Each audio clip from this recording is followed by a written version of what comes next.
Well, you know, when I'm painting, I'm not aware of what's going on around me at all. So there could be 1,000 people watching me, or I could be 40 stories over concrete, or I could be sitting in my studio and I don't really know any difference because I'm like totally focused on what I'm doing. But when you do this kind of stuff, it's usually a good idea to allow yourself some time to come down and talk to people, because people get really miffed if you don't say something to them. It's kind of weird for them to see you and then you won't talk to them. But then you kind of realize that that's kind of part of the deal. You're in public, you know, you owe it to people to talk to them.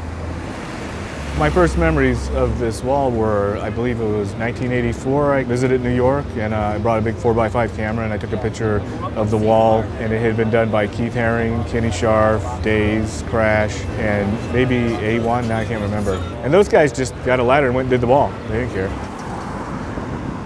The origins of the piece, you know, were kind of having a 2-year-old, kind of, you're terrified of the 2-year-old and you almost feel like he's that.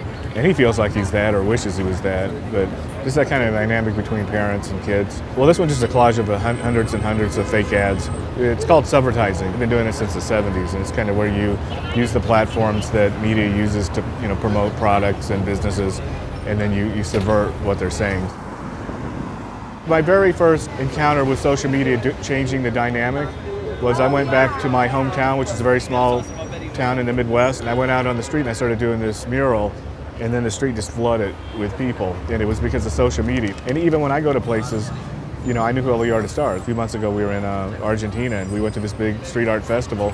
And it was weird because I felt like I already knew everybody, because I knew their art, I knew what they looked like. And so you're just talking to people, and then it kind of hit me. It's like, you don't really know these people.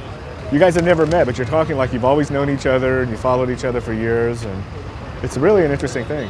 But it's brought the world together, but what it's really done is up the ante. Now you're not competing with the guys in your town, you're not even competing with the guys in New York or America, you're competing with people all over the world, and everybody knows what everybody's doing, so to be noticed, you have to be so good right now. It's like we're in a renaissance, it's weird.